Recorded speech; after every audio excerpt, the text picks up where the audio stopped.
Bilamizki, dunyo statistikasida 90-95% treyderlar pul yo'qotadi. Qolgan 5-10% treyderlar qanday yo'l tutishadi? Keling, ular qanday yo'l tutishini 3 ta asosiy sabab bilan ko'rib chiqamiz. Birinchi sabab risk boshqaruvi. Ko'pchilik treyderlar bir savdoning o'zida bor depozit bilan bitim ochishadi yoki riskka amal qilmaydi. Professionallar esa depozitning atiga 1 yoki 2% ni risk qilishadi.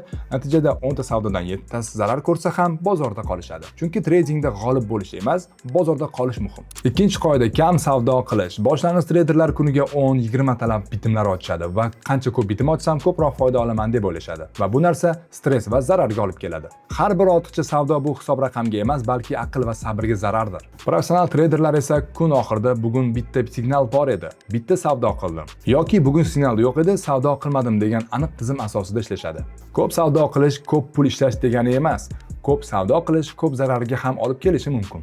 Tradingda katta xato o'z qoidangizni o'zingiz buzishingizdadir. Bu safar boshqacha bo'ladi. Bugun bozorga kirishim kerakligini his qilyapman kabi o'y-xayollar sizdagi tizimni buzishi mumkin. Professional treyderlar esa qachon kirish kerakligini aniq bilishadi va aniq bir tizim asosida ishlaydi va zarar ko'rish ehtimoli ancha pasayadi. Sizni qaysi xato professional treyderlik darajasiga chiqishingizga to'sqinlik qilmoqda? Kommentariyada yozib qoldiring.